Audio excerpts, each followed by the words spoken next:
har vores funktion, som vi skal vise, som hedder fx k gange g, parentes x, og det skal så være lige med f mærke x lige med k gange g mærke, gange g mærke x.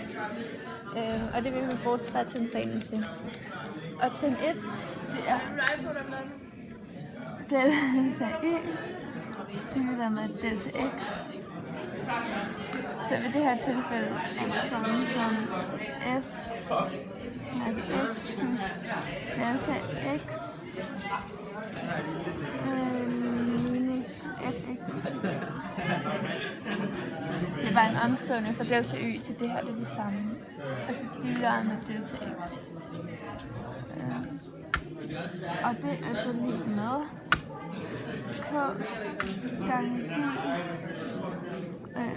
i x minus k, k gange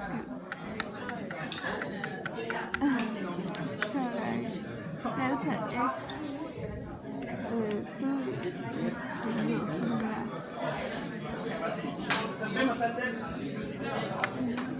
x plus delta x minus k gange g i x. Og det er bare en omskrivning fra fx og kg, det er det samme. Altså divideret med delta x igen. De der røde farver udover. Og så bagefter så skriver vi bare k ned, fordi at man ganger kun med tælleren. Så derfor kan man godt tillade sig at sætte k ned uden for divisionen. Så det kan man bare til at sige det samme. Delta x plus delta x minus k gange g i x. Og så igen divideret med delta x. Og den eneste forskel, der er nu, det er, at k det står uden for det her regnestykke. Og det må man, fordi at man skal kunne gange det, der står udenfor med tælleren. Og så bagefter så er vi kommet til trin 3. Det her er trin 1. Og trin 2.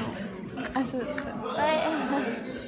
Det er, at man skal lægge x under 0, eller delta x under 0. Og så da g det er en differentiabel, så har brøkgrænse din g mærke x.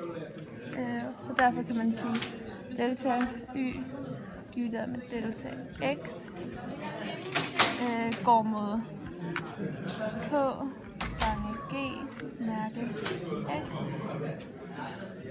Og det er så det samme som og lad delta x gå mod 0. Og så har man ligesom bevist, at det er f mærke x lige med k gange g mærke x. Jeg har haft en bukser, så det bukser, så jeg ikke kan mærke til.